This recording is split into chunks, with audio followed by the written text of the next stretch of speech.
സ്വാമിജി മുക്താനന്ദയതി സ്വാമികളാണ്.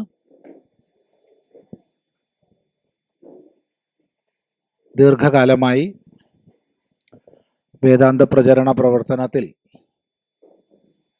വളരെ ശക്തമായി സ്വാമിജി പ്രവർത്തിച്ചുകൊണ്ടിരിക്കുകയാണ്. ലോകത്തിൻ്റെ വിവിധ ഭാഗങ്ങളിൽ വേദാന്ത ചിന്തയെ വ്യാപിപ്പിക്കുന്നതിന് തൻ്റെ പ്രഭാഷണങ്ങളും ഒട്ടനേകം ഗ്രന്ഥങ്ങളും എല്ലാം ഗ്രന്ഥരചനയിലും ഒക്കെ ആയിട്ട് സ്വാമിജി മുഴുകി കഴിയുന്നു. ലോകം മുഴുവൻ സനാതനധർമ്മത്തിൻ്റെ ധാർമ്മിക ചിന്തയുടെ വളരെ ശക്തമായ അർത്ഥവത്തായ പ്രവർത്തനം ചെയ്തിരുന്ന നിത്യചൈതന്യയതി സ്വാമികളുടെ ശിഷ്യനാണ്. കഴിഞ്ഞ കുറേ വർഷങ്ങളായിട്ട് എത്ര ത്യാഗം സഹിച്ചിട്ടാണെങ്കിലും ഈ ഒരു കാര്യപരിപാടിയിൽ പങ്കെടുക്കാൻ സ്വാമിജി വരുന്നുണ്ട്. എല്ലാവരും പൂർണ്ണമായി ശ്രദ്ധിക്കുക എന്ന് മാത്രം ഈ സന്ദർഭത്തിൽ പറയുകയാണ്. ഔപചാരികമായിട്ടുള്ള സ്വാഗതമൊന്നും ആവശ്യമില്ല, അതിനൊന്നും മുതിർന്നുമില്ല. എല്ലാവരും പൂർണ്ണമായി ശ്രദ്ധിക്കുക. ഓം. സ്നേഹസ്വരൂപനായ ചിദാനന്ദപുരി സ്വാമിജി, ഇവിടെ പഠിതാക്കളായി എത്തിയിട്ടുള്ള സജ്ജനങ്ങളെ, എല്ലാവർക്കും നമസ്കാരം. സ്വാമിജിയുടെ സ്നേഹം കൊണ്ട് ഒന്ന് മാത്രമാണ് ഇവിടെ എത്തിച്ചേർന്ന് ഈ അന്തര്യോഗത്തിൽ പങ്കാളിയാകാനായിട്ട് ഉള്ളവന് കഴിയുന്നത്. ഭഗവത്ഗീത 5-ാം അധ്യായം 12-13 ശ്ലോകങ്ങളാണ് ഇവിടെ ഇന്ന് വിചാരത്തിനായിട്ട്, തത്വചിന്താ വിചാരത്തിനായിട്ട് എടുക്കാനായിട്ടുള്ളത്. ഭഗവത്ഗീത പഠനം മുന്നോട്ട് പോകുമ്പോൾ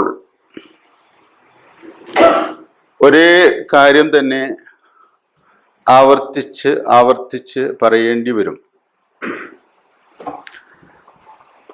നമുക്കറിയാം, വേദാന്ത ചിന്തനത്തിൽ തത്വത്തെ ഉള്ളിൽ ഉറപ്പിക്കുക എന്നതാണ് ലക്ഷ്യം, അതിൻ്റെ പ്രയോജനമായിരിക്കുന്നത്. അപ്പോൾ സ്വാമിജി ഇന്ന് ഞാൻ വരുന്ന സമയത്ത് സംസാരിച്ചു കൊണ്ടിരുന്ന വിഷയം തന്നെയാണ് ഇനിയും വരുന്ന വിഷയം.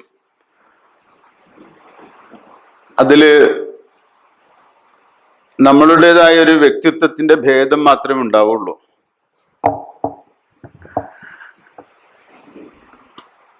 പത്താമത്തെ ശ്ലോകത്തിൽ, ഈ 5-ാം അധ്യായത്തിൽ പറഞ്ഞ തത്വം ഒന്നുകൂടി എൻ്റെ മനസ്സിലേക്ക് ഞാൻ ഒന്ന് കൊണ്ടുപോവുകയാണ്. ബ്രഹ്മണ്യാധായ കർമാണി സംഗം ത്യക്ത്വാ കരോതിയഃ ലിപ്യതേ നസ പാപേന പത്മപത്രം ഇവ അംഭസ്സ. ഇതിൽ ഈ ഉപമ എനിക്ക് ഏറെ ഹൃദ്യമായ ഒരു ഉപമയാണ്, ഇഷ്ടപ്പെട്ടൊരു ഉപമയാണ്.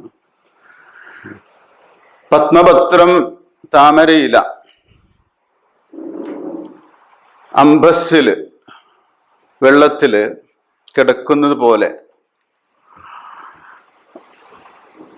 അതിൻ്റെ പ്രത്യേകത എന്തെന്ന് ചോദിച്ചാൽ, വെള്ളത്തിൽ കിടക്കുമ്പോഴും താമരയില നനയുന്നില്ല എന്നുള്ളതാണ്. ലോകമാകുന്ന വ്യവഹാരങ്ങളിൽ ഇരിക്കുമ്പോഴും അകമേ ലൗകികതയുടെ നനവ് പറ്റാതെ ജീവിക്കാൻ കഴിയുന്ന ഒരു ആന്തരികമായ വിരുദ് അത് ഒരർത്ഥത്തില് ജീവനകലയുടെ ഏറ്റവും പ്രത്യേകതയുള്ള ഒരു അവബോധമാണ്. നമുക്ക് ഈ ലോകത്ത് ജീവിക്കുമ്പോൾ ലോകത്തിലെ വിഷയങ്ങൾ നമ്മുടെ അകത്ത് പുരളാതിരിക്കാൻ ശ്രദ്ധിക്കേണ്ടതുണ്ട്, ജാഗരൂകത പുലർത്തേണ്ടതുണ്ട്. നല്ല അവബോധമുള്ളവർക്ക് മാത്രമാണ് രാഗദ്വേഷങ്ങളിൽ കുടുങ്ങാതെ ജീവിക്കാൻ പറ്റുള്ളൂ. മനസ്സെപ്പോഴും രാഗദ്വേഷങ്ങളിൽ ആന്തോളനം ചെയ്യുന്ന ഒരു പ്രക്രിയയാണ് ഈ മനസ്സെന്ന് പറയുന്നത്. രാഗദ്വേഷങ്ങളാൽ പരിപോഷിപ്പിക്കപ്പെട്ടിട്ടാണ് മനസ്സ് പ്രവൃദ്ധമാകുന്നത്, വളർന്നുകൊണ്ടിരിക്കുന്നത്. മനസ്സിന്റെ നറിഷ്മെന്റ് അതാണ്. അതുകൊണ്ട് തന്നെ നമ്മളുടെ സാധാരണക്കാരുടെ വ്യവഹാരത്തില് ഈ രാഗദ്വേഷങ്ങൾ, ഇഷ്ടാനിഷ്ടങ്ങൾ നല്ലവണ്ണം പ്രതിഫലിക്കുന്നുണ്ട്. എല്ലാവരിലും ഉണ്ട് അതെല്ലാം. പക്ഷേ എപ്പോഴും നമുക്ക് ഈ രണ്ട് ധ്രുവങ്ങളിലേക്ക്, രാഗദ്വേഷങ്ങളുടെ ധ്രുവങ്ങളിലേക്ക് പോളറൈസ് ചെയ്യപ്പെടാതെ അതിൻ്റെ നടുവിലേക്ക് വരാൻ കഴിയുന്നുവോ? നടുവിലേക്ക് വരിക എന്ന് പറഞ്ഞു കഴിഞ്ഞാൽ ജാഗ്രത ആവശ്യമുള്ളതാണ്, വിജിലൻസ് ആവശ്യമുള്ളതാണ്. നടുവിലേക്ക് വരാന്ന് പറയുമ്പോൾ അതിൽ വർത്തമാന നിമിഷത്തിന് പ്രാധാന്യമുണ്ട് വളരെയധികം. ധ്രുവങ്ങളിലേക്ക് പോകാന്ന് പറഞ്ഞാൽ ഒന്നുകിൽ നമ്മൾ ഭൂതകാലത്തിലേക്ക് പോകും, അല്ലെങ്കിൽ ഭാവി കാലത്തിലേക്ക് പോകും. മനസ്സ് തന്നെ കാലനിർമ്മിതമാണ്. മനസ്സ് തന്നെയാണ് കാലം എന്ന് പറയുന്നത്. മനസ്സിൽ നിന്ന് കാലത്തെ വേർപിരിക്കാനോ കാലത്തിൽ നിന്ന് മനസ്സിനെ വേർപിരിക്കാനോ പറ്റില്ല. രണ്ടും ഒന്ന് തന്നെയാണ് ശരിക്കും. നമുക്ക് കാലത്തെ തന്നെ വേണമെങ്കിൽ രണ്ടായിട്ട് പിരിക്കാം. ഒന്ന് സൈക്കോളജിക്കൽ ടൈം, വേറൊന്ന് ക്രോണോളജിക്കൽ ടൈം. ഇത് രണ്ട് തരത്തില് സമയമുണ്ട്. അതിൽ ക്രോണോളജിക്കൽ ടൈം എന്ന് പറയുന്നത് പ്രപഞ്ചത്തിൻ്റെ ഗതി അനുസരിച്ച് ഒരു കാലഗണന നമ്മൾ ഉണ്ടാക്കിയെടുത്തിട്ടുള്ളതാണ്. എന്നാൽ സൈക്കോളജിക്കൽ ടൈം എന്ന് പറയുന്നത് വ്യത്യസ്തമാണ്. നിങ്ങൾക്ക് ചിദാനന്ദപുരി സ്വാമിജിയുടെ പ്രഭാഷണം കേട്ടുകൊണ്ടിരിക്കുന്ന സമയത്ത് ചിലപ്പോൾ 1 മണിക്കൂർ 10 മിനിറ്റ് പോലെ തോന്നാം. കാരണം നിങ്ങൾക്ക് പ്രിയപ്പെട്ടതായിരിക്കാം അത്. പ്രിയപ്പെട്ട ഒരു വിഷയത്തിൽ വ്യാപൃതമാകുമ്പോൾ കാലം അതിവേഗത്തിൽ പോകും. കാലത്തിന്റെ അനുഭവത്തിന് ദീർഘമായ കാലം ചുരുങ്ങിയതുപോലെ തോന്നും. എന്നാൽ നിങ്ങളുടെ ഏറ്റവും പ്രിയപ്പെട്ട ആരെങ്കിലും മരിച്ചു കിടക്കുകയാണെങ്കിൽ ആ മൃതശരീരത്തിന്റെ അടുത്തിരിക്കുമ്പോൾ നിങ്ങൾക്ക് കാലം നീങ്ങാത്തതുപോലെ തോന്നും. ഇതാണ് സൈക്കോളജിക്കൽ ടൈം എന്ന് പറയുന്നത്. അപ്പം നമ്മളുടെ മനസ്സ് ഈ കാലബാധിതമാണ്, ദേശബാധിതമാണ്. കാലവും ദേശവും മനസ്സിനെ ബാധിക്കുന്നുണ്ട്. അപ്പം നമ്മൾ എങ്ങനെ നമുക്ക് രാഗദ്വേഷങ്ങളിൽ നിന്നും നടുനിലയിലേക്ക് ബോധത്തെ കൊണ്ടുവന്ന് കാലത്തിലേക്ക് വഴുതി വീഴാതെ ജീവിക്കാൻ കഴിയുന്നു എന്നുള്ളത് ഒരു ടൈറ്റ് റോപ്പ് വാക്കറുടെ പ്രവർത്തനം പോലെയാണ്, നടത്തം പോലെയാണ്. വലിച്ചു കെട്ടിയ വടത്തിന്റെ മുകളിലൂടെ നടക്കുന്ന സർക്കസുകാരെ പോലെ നമ്മൾ ഇരുവശങ്ങളിലേക്കും വീഴാതെ നോക്കുന്ന ഒരു വിരുദ്, അത് നമ്മൾ നേടിയെടുക്കുന്നത് ജീവനത്തിന്റെ ഒരു കലയാണത്. അത് ശരിക്കും ഭഗവത്ഗീത അത്തരത്തിൽ നോക്കുമ്പോൾ ജീവിതത്തിന് നടുനിലയിൽ വർത്തിക്കാൻ പോരുന്ന ഒരു അവബോധത്തെ നമുക്ക് സൃഷ്ടിച്ചു തരുന്നുണ്ട്. പത്മപത്രമിവ അംഭസ എന്ന് പറയുമ്പോൾ നനവ് പറ്റാതെ ജീവിക്കുക എന്നാണ് അർത്ഥം. ലൗകികതയുടെ, ലോകത്തിന്റെ നനവ് പറ്റാതെ ജീവിക്കുക. ലോകത്തിന്റെ നനവ് എന്ന് പറഞ്ഞാൽ ഇരുധ്രുവങ്ങളിലേക്ക് പോകുന്നതാണ്, രാഗദ്വേഷങ്ങളാണ്. ഒന്നുകിൽ വളരെ അധികം ചില വസ്തുക്കളോട് ആസക്തി ഉണ്ടാവും നമുക്ക്, ഒന്നുകിൽ ചില വസ്തുക്കളോട് വലിയ വെറുപ്പായിരിക്കും. ഇത് രണ്ടും വളരെയധികം ശ്രദ്ധിക്കേണ്ടുന്ന രണ്ട് വികാരങ്ങളാണ്. ഈ വികാരങ്ങൾ മനസ്സിൻ്റെതാണ്. ഈ വികാരങ്ങളെക്കുറിച്ച് നമുക്ക് ബോധമുണ്ടാകണം എപ്പോഴും. നമ്മൾ യാന്ത്രികമായിട്ട് പറയുന്ന ഒരു കാര്യമാണ് എനിക്ക് അത് ഇഷ്ടമാണ്. ചിലപ്പോൾ നമ്മൾ പറയും എനിക്കത് ഇഷ്ടമല്ല എന്ന്. എനിക്ക് അയാളെ ഇഷ്ടമല്ല, എനിക്ക് അയാളെ ഇഷ്ടമാണ്. ഇത് യാന്ത്രികമായിട്ട് പറയുന്നതാണ്. പക്ഷേ ഈ യാന്ത്രികതയുടെ പിന്നിൽ നമ്മുടെ രാഗദ്വേഷങ്ങൾ പ്രവർത്തിക്കുന്നുണ്ട്. ഇഷ്ടാനിഷ്ടങ്ങളെ ശ്രദ്ധയോടെ സംസാരിക്കാൻ നമ്മൾ ശ്രദ്ധിക്കണം. ഇഷ്ടമില്ല എന്നും ഇഷ്ടമുണ്ട് എന്നും പറയുന്നതിൽ നിന്നും നമ്മളുടെ ബോധത്തെ അടർത്തിയെടുത്ത് ജീവിക്കാൻ പറ്റണം. അടർത്തിയെടുത്ത് നടുനില എന്ന വാക്ക് വളരെ മനോഹരമായൊരു വാക്കാണ്. നാരായണ ഗുരുവിൻ്റെ സ്വാനുഭവ ഗീതി എന്ന് പറയുന്ന ഒരു കൃതിയിൽ നടുനില തന്നിലിരിക്കും നെടുനാൾ ഒന്നായവന് സൗഖ്യം താൻ. നടുനില തന്നിലിരിക്കും നെടുനാൾ ഒന്നായവന് സൗഖ്യം താൻ. അതിൽ വളരെ അർത്ഥഗർഭിതമായിട്ടുള്ള ഒരു വാക്യമാണ്. ദീർഘകാലം നടുനിലയിലിരിക്കാൻ കഴിഞ്ഞാൽ, രാഗദ്വേഷങ്ങളിലേക്ക് വഴുതി വീഴാതെ ദീർഘകാലം നടുനിലയിൽ ഇരിക്കാൻ കഴിയുമ്പോഴാണ് നമുക്ക് സുഖം ഉണ്ടാകുന്നത്. ഈ സുഖം എന്നത് ആത്മസുഖം തന്നെയാണ്. സുഖം ആത്മാവിലിരിക്കുമ്പോഴാണ് നടുനിലയിലെ സുഖം അല്ലെങ്കിൽ ദീർഘകാലത്തെ സുഖം എന്ന് പറയുന്നത്. അല്ലെങ്കിൽ സുഖം ക്ഷണികമാണ്, താൽക്കാലികമാണ്. അപ്പോ ഈ ഭഗവത്ഗീത നമ്മളെ പഠിപ്പിക്കുന്ന ഒരു സ്ട്രക്ചറലിസം ഉണ്ട്, ഒരു ഘടനയുണ്ട്. അത് ഒന്നാമത്തേത് യോഗാത്മക ബുദ്ധിയാണത്. യോഗാത്മക ബുദ്ധി എങ്ങനെ നമ്മളുടെ മനസ്സിനെ നടുനിലയിൽ പ്രവർത്തിച്ച് കർമ്മങ്ങളെ അതിൻ്റെ സഹജമായ വഴിക്ക് വിടുക. കർമ്മങ്ങളെ സഹജമായ വഴിക്ക് എന്ന് പറയുമ്പോൾ ചിദാനന്ദപുരി സ്വാമിജിയുടെ ഭാഷ പോലെ ആയിരിക്കില്ല എൻ്റെ ഭാഷ കേട്ടോ, വ്യത്യാസം ഉണ്ടായിരിക്കും ഇത്തിരി. സ്വാമിജി കുറച്ചും കൂടി ശാസ്ത്രീയ ഭാഷ ഉപയോഗിക്കുമ്പോൾ ഞാൻ വ്യത്യാസമുള്ളൊരു ഭാഷയാണ് എൻ്റേത്. ഞാൻ കുറച്ച് ഇതൊക്കെ സാഹിത്യമൊക്കെ വായിക്കുന്നതുകൊണ്ട് ചിലപ്പോൾ സാഹിത്യ ഭാഷയൊക്കെ വരാം ചിലപ്പോൾ, അതുകൊണ്ടായിരിക്കും. അപ്പോ ഈ ദീർഘകാലം നമുക്ക് നടുനിലയിൽ ജീവിക്കാൻ കഴിയുന്ന ഒരു വ്യക്തിക്ക് സുഖമുണ്ടാകും. സുഖമാണല്ലോ നമ്മൾ അന്വേഷിക്കുന്നത് എല്ലാവരും. രണ്ടു തരം ബുദ്ധിയെ കുറിച്ചിട്ടാണല്ലോ ഭഗവത്ഗീത പറഞ്ഞിട്ടുള്ളത്. ഭഗവത്ഗീതയിൽ തുടക്കം മുതൽ അങ്ങനെയാണല്ലോ. രണ്ട് മാർഗങ്ങളുണ്ട്. ഒന്ന് കർമ്മയോഗത്തിന്റെ മാർഗം, വേറൊന്ന് സാഖ്യ ബുദ്ധി. സാഖ്യം എന്ന ജ്ഞാനം എന്നാണ് എൻ്റെ അർത്ഥം. സാഖ്യം സമ്യക് ഖ്യായതേ, അറിയുന്നത് എന്തോ അതാണ് സാഖ്യം. സാഖ്യം എന്നത് കപിലന്റെ സാഖ്യ സൂത്രങ്ങളെ ആസ്പദമാക്കിയുള്ള സാഖ്യമുണ്ട്. ഭഗവത്ഗീതയൊക്കെ പഠിക്കുന്ന കാലത്ത് നമ്മൾ അങ്ങനെ തെറ്റിദ്ധരിക്കും. പക്ഷെ അങ്ങനെയല്ലത്. ഭഗവത്ഗീതയ്ക്ക് അതിൻ്റെ ടെർമിനോളജി ഉണ്ട്, ഭാഷയുണ്ട്, അതിൻ്റെതായിട്ടുള്ള കോണ്ടെക്സ്റ്റ് ഉണ്ട്, പ്രകരണമുണ്ട്. അതിന് ആ പ്രകരണത്തിൽ നിന്ന് തന്നെ അത് പഠിക്കണം. ആചാര്യസ്വാമികൾ നൽകിയിട്ടുള്ള ഉപോദ്ഘാത ഭാഷയുണ്ടല്ലോ, അതില് ഭഗവത്ഗീതയുടെ താക്കോല് കിടക്കുന്നുണ്ട്. ശരിക്കും ഒരു കീ ഉണ്ടല്ലോ, എന്തോ ഓപ്പൺ ചെയ്യണമെങ്കിൽ ഒരു കീ വേണം നമുക്ക്.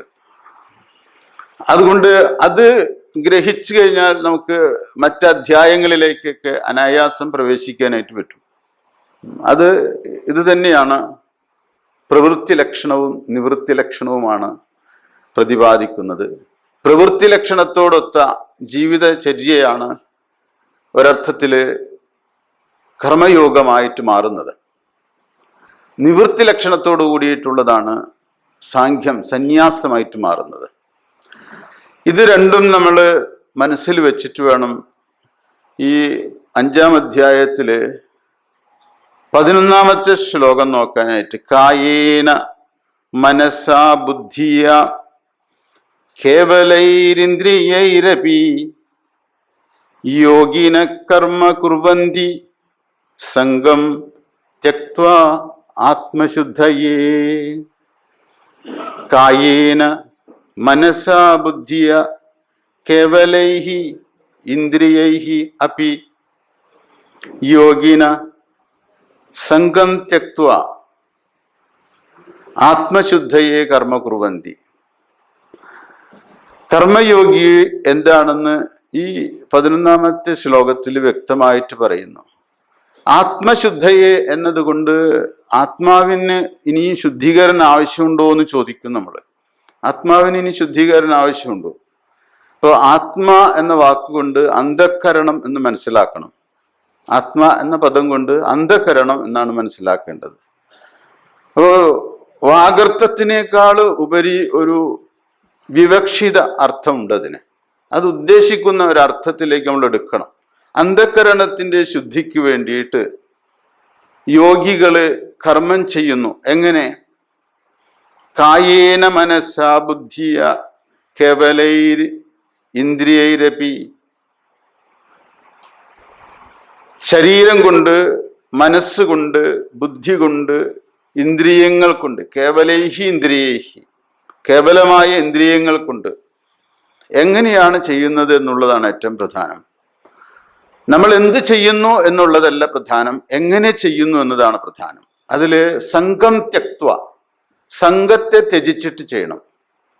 സംഘം എന്ന് പറയുന്നത് എന്താ? ഒരർത്ഥത്തിൽ നമ്മളത് മനസ്സിലാക്കേണ്ട ഒന്നാണ്.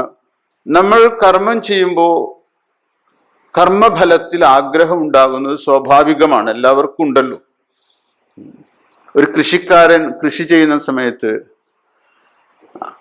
അദ്ദേഹം നെല്ല് വിതയ്ക്കുന്നു. ആ നെല്ല് വിതച്ച് ആ നെല്ലിൽ നിന്ന്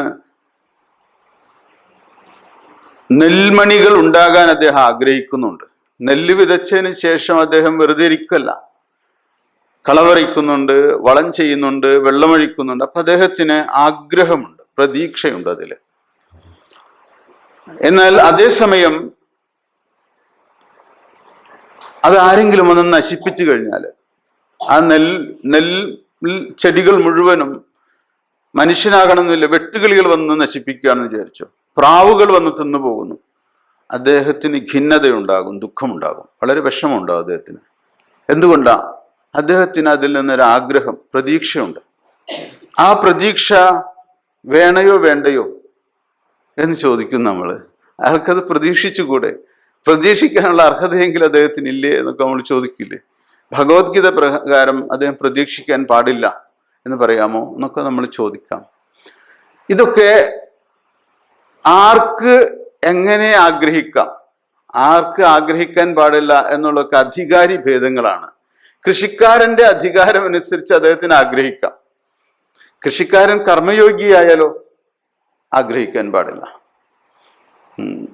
ആഗ്രഹിക്കാൻ പാടില്ല എന്ന് പറഞ്ഞാൽ അദ്ദേഹം ചെയ്യേണ്ടത് ചെയ്യുകയും ഫലം ഈശ്വരേച്ഛയ്ക്ക് വിടുകയും ചെയ്യും. ഫലം ഈശ്വരേച്ഛയ്ക്ക് വിടുകയും ചെയ്യും. വെട്ടുകിളികൾ വന്നത് തിന്നുപോയി, അപ്പൊ അദ്ദേഹം ഖിന്നനാവുകയില്ല. അദ്ദേഹം കരുതുന്നത് ഈശ്വരേച്ഛ ഇങ്ങനെയൊക്കെയാണ്, അതുകൊണ്ട് ഞാനതിനെ സ്വീകരിച്ച് മതിയാകും. ഈശ്വരേച്ഛയെ പ്രതിരോധിക്കാതെ സ്വീകരിക്കാൻ പഠിക്കുക എന്നതൊരു കർമ്മയോഗിയുടെ ഒരു പ്രത്യേകതയാണ്. കർമ്മയോഗി അത് സ്വീകരിക്കാൻ പഠിക്കണം. നമ്മൾ പ്രതിരോധിക്കും, റെസിസ്റ്റ് ചെയ്യും ചില ഫലങ്ങളെ, അതിനെതിരെ ഫൈറ്റ് ചെയ്യും. അതിനെതിരെ ഫൈറ്റ് ചെയ്ത് നമുക്ക് ഡിപ്രഷൻ ഉണ്ടാകും, വിഷാദം ഉണ്ടാകും. ഈശ്വരേച്ഛ, ഇപ്പൊ ക്രിസ്തുദേവൻ കുരിശിൽ കിടക്കുന്ന സമയത്ത് ക്രിസ്തുദേവൻ കരഞ്ഞു എന്ന് പറയുന്നുണ്ട്. എലി എലി ലമ സബക്താനി, എൻ്റെ ദൈവമേ, എൻ്റെ ദൈവമേ, നീയും എന്നെ കൈവിട്ടുവല്ലോ എന്ന് കരഞ്ഞു. കരയാൻ പാടുണ്ടോ? യേശുദേവൻ അറിയാമായിരുന്നു ഇത് ഈശ്വരന്റെ നിയോഗമാണ്, കുരിശിലേറുക എന്നുള്ളത് ഈശ്വരന്റെ നിയോഗമാണ് എന്ന് അറിയാമായിരുന്നു. അറിഞ്ഞുകൊണ്ട് കരയാൻ പാടുണ്ടോ? പക്ഷെ അദ്ദേഹം പിന്നീട് തിരിച്ചറിഞ്ഞു എന്നാണ് പറയുന്നത്. അപ്പോ അദ്ദേഹം പറഞ്ഞു അത്രേ, അല്ലെങ്കിലും നിന്റെ ഇച്ഛ ഇതാണല്ലോ എന്ന് പറഞ്ഞു. നിന്റെ ഇച്ഛ, നിന്റെ ആഗ്രഹം ഇതാണല്ലോ. ഈ തിരിച്ചറിവ് വളരെ പ്രാധാന്യമുള്ളതാണ് മനുഷ്യന്.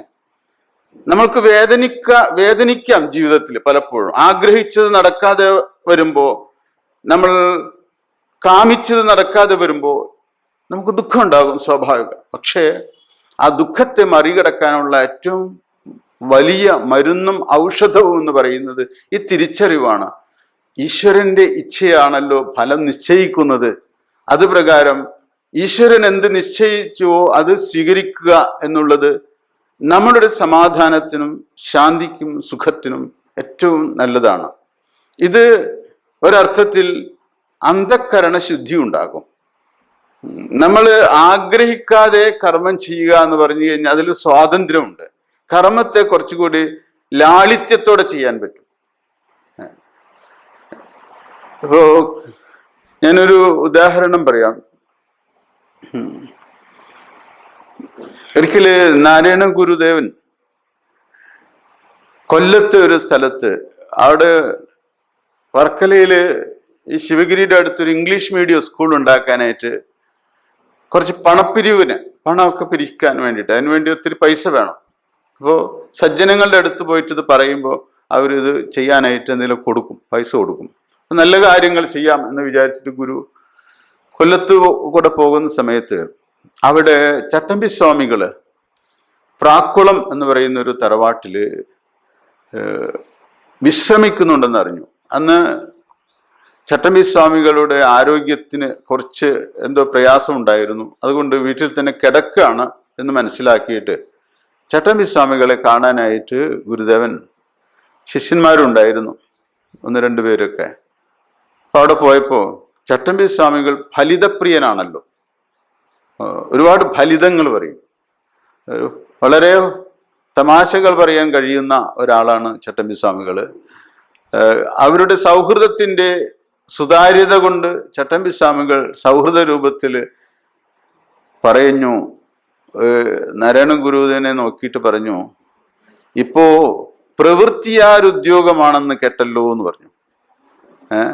നാരായണ ഗുരു പ്രവൃത്തിയാരെന്ന് പറഞ്ഞാൽ ഈ എനിക്ക് തോന്നുന്നു, അത് എനിക്ക് കൃത്യമായിട്ട് ഇപ്പോഴും അറിഞ്ഞുകൂടാ, ഈ വില്ലേജിൽ നിന്നൊക്കെ വന്ന്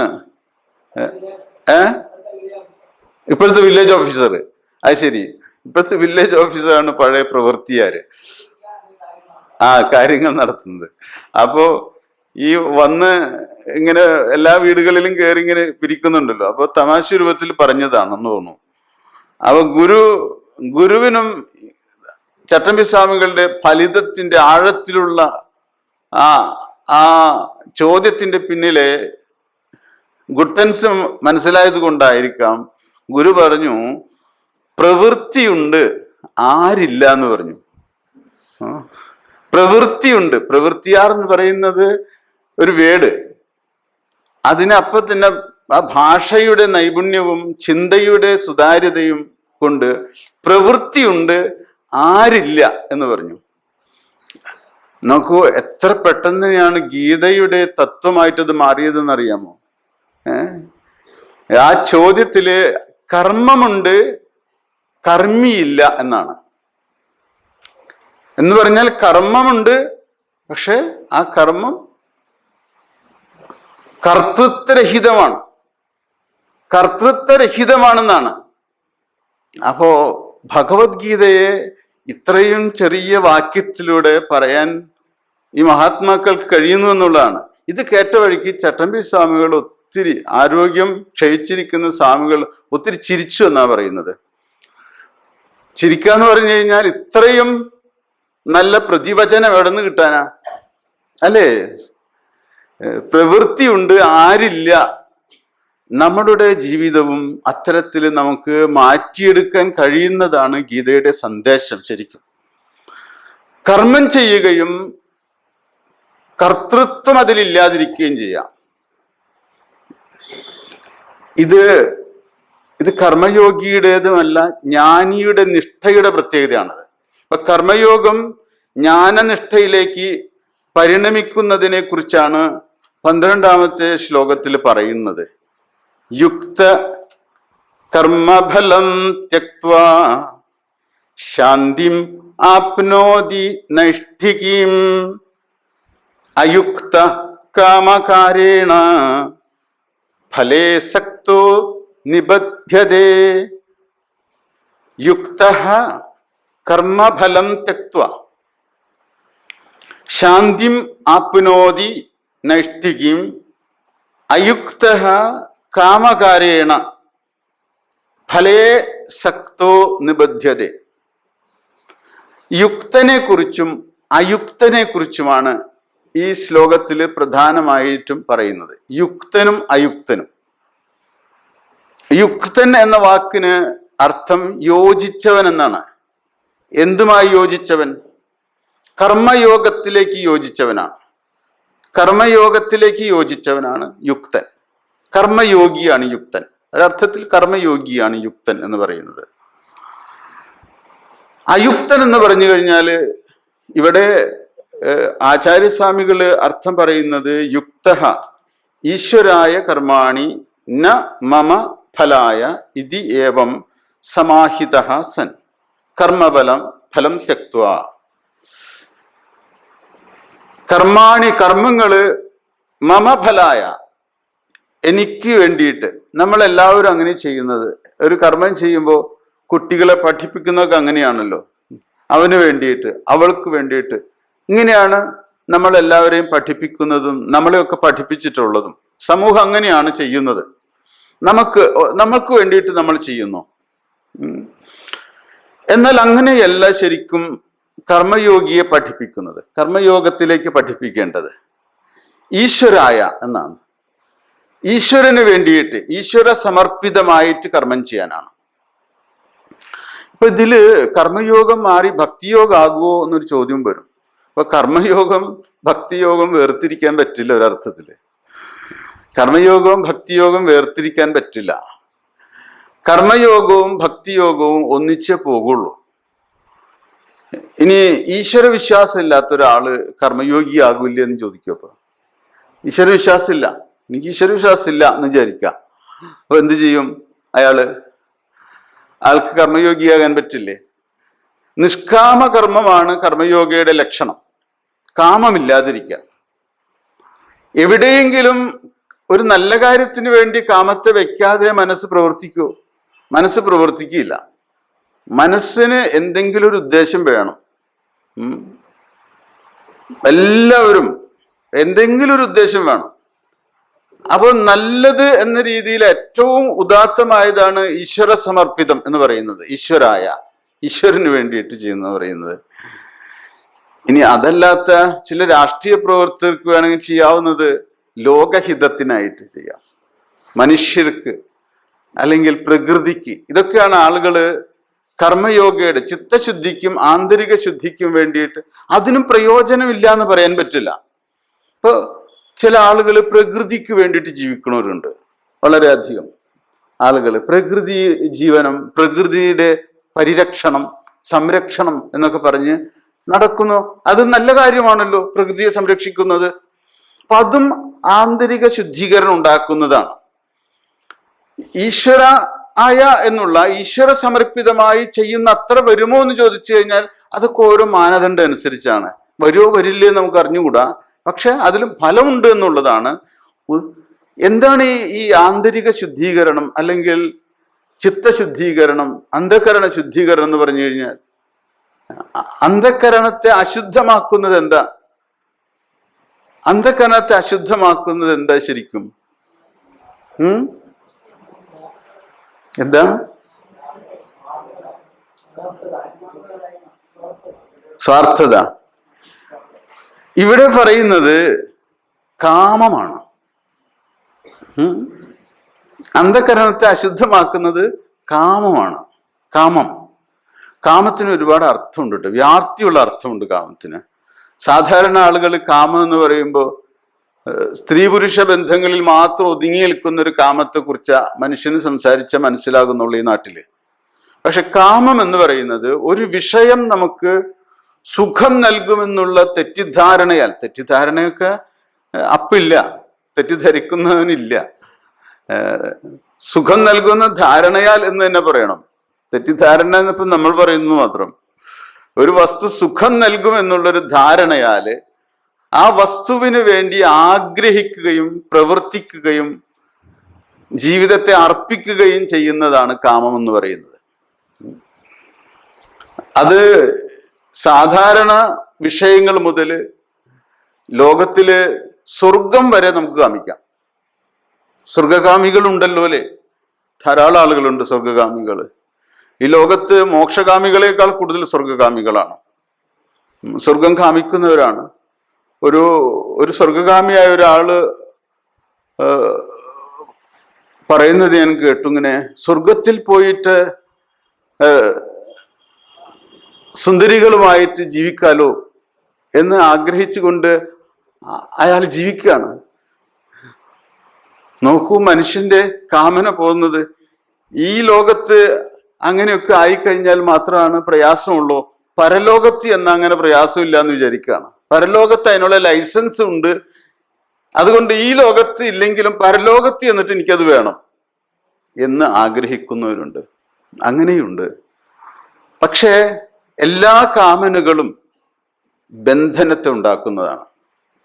അടിസ്ഥാനപരമായിട്ട് കാമന എന്ന് പറയുമ്പോൾ സ്വാഭാവികമായിട്ട് മനസ്സിന് ഒരു ഭേദചിന്ത വരുന്നുണ്ട്. ഭേദചിന്ത എന്ന് പറഞ്ഞാൽ കാമിക്കുന്ന ഞാൻ കാമിത വസ്തുവിലേക്ക് എത്തിച്ചേരാനുള്ള സമയം എനിക്ക് ആവശ്യമുണ്ട്. കാമിക്കുന്ന ഞാൻ കാമിത വസ്തു നമ്മളിൽ നിന്ന് അകന്നിരിക്കുകയാണ്. കാമിത വസ്തു പ്രാപ്തമല്ല, എനിക്ക് അപ്രാപ്തമായിട്ടിരിക്കുകയാണ് കാമിത വസ്തു. അപ്പൊ കാമിത വസ്തു കാലം കൊണ്ടും ദേശം കൊണ്ടും അകന്നിരിക്കുകയാണ് എന്നിൽ നിന്ന്. അപ്പൊ ആ കാലദേശത്തിൽ നിന്ന് എന്നിൽ നിന്ന് അകന്നിരിക്കുമ്പോ ഞാൻ ഇവിടെ കർമ്മം ചെയ്യുന്നു അതിനു വേണ്ടിയിട്ട്. ഈ വർത്തമാനത്തില് ഞാൻ വർത്തമാനകാല നിമിഷത്തിൽ ഞാൻ അതിനുവേണ്ടി കർമ്മം ചെയ്യുന്നു. കർമ്മം നടക്കുന്നത് വർത്തമാനകാല നിമിഷത്തിലാണെങ്കിൽ ഫലം ഇരിക്കുന്നത് ഭാവിയിലാണ്, വിദൂരത്തിലാണ്. ദേശം കൊണ്ട് അകലെയും കാലം കൊണ്ട് അകലെയും ആണ് വിഷയിരിക്കുന്നത്. ഈ വിഷയത്തെ എനിക്ക് വേണമെങ്കിൽ ഇപ്പോൾ തന്നെ കിട്ടാം, നാളെ കിട്ടാം, മറ്റന്നാൾ കിട്ടാം, ഒരു മാസം കഴിഞ്ഞിട്ട് കിട്ടാം, ഒരു വർഷം കഴിഞ്ഞിട്ട് കിട്ടാം, ചിലപ്പോ മരണാനന്തരം കിട്ടാം സ്വർഗത്തിൽ പോകുമ്പോൾ. അതുകൊണ്ട് ആസക്തി ഉള്ള വസ്തുവിലേക്കിനെ സംപ്രാപ്തമാകുന്നിടത്തോളം കാലം ഞാൻ ആ ആസക്തിയുള്ള വസ്തുവിൽ എൻ്റെ മനസ്സിനെ ബന്ധിപ്പിച്ചിരിക്കുകയാണ്. എൻ്റെ ഫോക്കസ് എവിടെ ഇരിക്കുന്നത്? ആ ലക്ഷ്യവസ്തുവിൽ ഇരിക്കുകയാണ്. സുഖം കിട്ടുമെന്ന് വിചാരിക്കുന്ന വസ്തുവിൽ ഇരിക്കുകയാണ് എൻ്റെ മനസ്സ്. ഞാൻ സ്ഥിതി ചെയ്യുന്നത് ഇവിടെയാണെങ്കിൽ ലക്ഷ്യവസ്തു ഒരുപാട് വിദൂരത്തിലാണ്, കാലം കൊണ്ടും ദേശം കൊണ്ടും. കാലം കൊണ്ടെന്ന് പറഞ്ഞാൽ ഫ്യൂച്ചറിലാണ് അതിരിക്കുന്നത്. ദേശത്തിൽ എന്ന് പറഞ്ഞു കഴിഞ്ഞാൽ ദേർ ആണ്, അവിടെയാണത്, ഇവിടെയല്ല, നോട്ട് ഹിയർ. അപ്പോ ജീവിതം ഇരിക്കുന്നത് ഹിയർ നൗ ആണ്, ഇവിടെ ഇപ്പോഴാണ്. ജീവിതം ഇരിക്കുന്നത് ഇവിടെ ഇപ്പോഴാണ്. പക്ഷേ ലക്ഷ്യവസ്തു ഇരിക്കുന്നത് അവിടെ അപ്പോഴാണ്. അപ്പോൾ ഇവിടെ ഇപ്പോൾ ജീവിക്കാതെ നമ്മൾ അവിടെ അപ്പോളിൽ മനസ്സിനെ വെച്ചുകൊണ്ട് ജീവിക്കുന്നതാണ് ഒരർത്ഥത്തിൽ മാനസിക പ്രശ്നങ്ങൾക്ക് നമുക്ക് കാരണങ്ങൾ ഉണ്ടാകുന്നത്.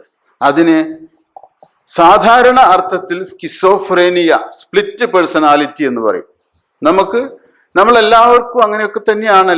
എല്ലാവരും വിചാരിക്കുന്നത് നമുക്ക് രോഗമൊന്നും ഇല്ല എന്നാണ്. പക്ഷെ മനസ്സ് തന്നെ ഒരു രോഗമാണ്. മനസ്സ് തന്നെ ഒരു രോഗമാണ്. എല്ലാവർക്കും മാനസിക രോഗങ്ങളൊക്കെ ഉണ്ട്. അത് അതിര് വിടാത്തത് കൊണ്ട് നമ്മളെ ആരും പിടിച്ചു കൊണ്ടുപോകണില്ല എന്ന് മാത്രമേ ഉള്ളൂ. അപ്പോൾ നമുക്കെല്ലാവർക്കും ഈ സ്പ്ലിറ്റ് ഉണ്ട്. ഹിയർ നൗ എന്ന ജീവിതത്തിൽ നിന്ന് അവിടെ അപ്പോൾ എന്നുള്ള ജീവിതത്തിലേക്ക് മനസ്സിനെ ഉറപ്പിച്ചുകൊണ്ട് ജീവിക്കുന്ന നമുക്ക് ബന്ധനം എന്നത് അനുഭവപ്പെടാൻ തുടങ്ങും. അങ്ങനെയാണ് ഒരാൾ അയുക്തനായിട്ട് തീരുന്നത്. കാമം മനുഷ്യന്റെ മനസ്സിനെ സ്പ്ലിറ്റ് ചെയ്യിക്കുന്നുണ്ട്. കാമമാണ് അതിന്റെ കാരണം. കാമം അശുദ്ധമാക്കുന്നത് അങ്ങനെയാണ്. കാമിത വസ്തുവിൽ മനസ്സുറപ്പിച്ചുകൊണ്ട് അതിൻ്റെ പ്രാപ്തിക്ക് വേണ്ടിയിട്ട് കർമ്മത്തെ ചെയ്യുമ്പോൾ പ്രാപ്ത വസ്തുവായിരിക്കുന്ന ഞാൻ വിസ്മരിക്കപ്പെടുന്നുണ്ട്. ഞാൻ തന്നെയാണ് എൻ്റെ ലക്ഷ്യമായിരിക്കുന്നത്. യഥാർത്ഥത്തിൽ എന്നിൽ നിന്ന് അകന്നിട്ടൊരു ലക്ഷ്യം എനിക്കില്ല. എന്താ ഞാൻ എന്നിലെ ലക്ഷ്യത്തെ എന്നിലിരിക്കുന്ന ഞാൻ തന്നെയായ ആനന്ദത്തെ അനുഭവിക്കാൻ വേണ്ടിയിട്ട് ജീവിക്കുന്ന ഞാൻ അവിടെ ഇരിക്കുന്ന ആനന്ദത്തെ, അപ്പോൾ ഇരിക്കുന്ന ആനന്ദത്തെ പ്രാപ്തമാക്കാനായിട്ട് ശ്രമിക്കുന്നു. എന്നിൽ നിന്ന് അകന്നതാണ് ആനന്ദം എന്ന് ഞാൻ കരുതുന്നു, സുഖമെന്ന് ഞാൻ കരുതുന്നു.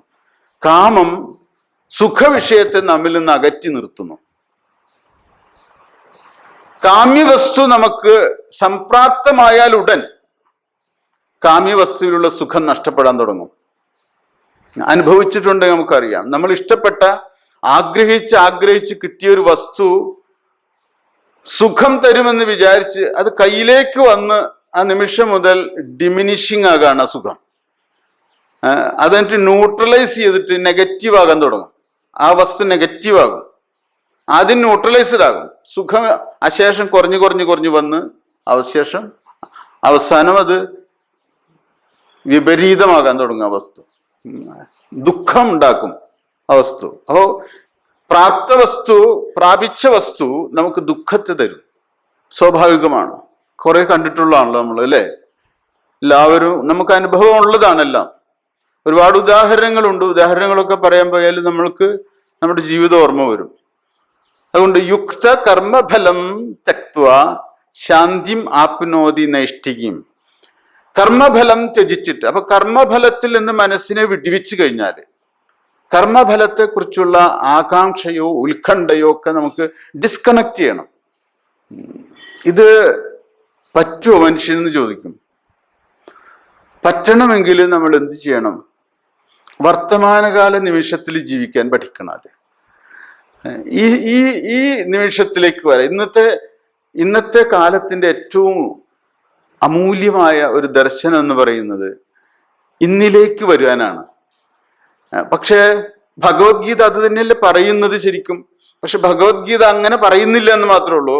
പക്ഷെ ഭഗവത്ഗീതയിൽ നിന്ന് സ്വാംശീകരിച്ചിട്ടാണ് ഈ ദ പവർ ഓഫ് നൗ പോലുള്ള ഗ്രന്ഥങ്ങളൊക്കെ എഴുതിയിട്ടുള്ളത്. ദ പവർ ഓഫ് നൗ എന്ന് പറയുന്ന പുസ്തകമൊക്കെ ബെസ്റ്റ് സെല്ലറാണ്. ഇപ്പോൾ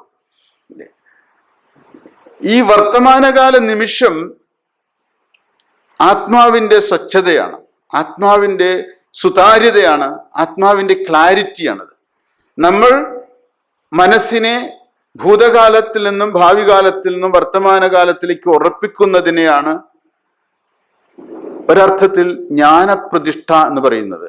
വർത്തമാനകാലത്തിൽ വർത്തമാനകാലമോ, ഇപ്പൊ കാലം എന്ന് വന്നല്ലോ, മലയാളത്തിൽ നമ്മൾ കാലം എന്ന് പറയുമ്പോഴും വർത്തമാനകാലം എന്നൊരു കാലമില്ല.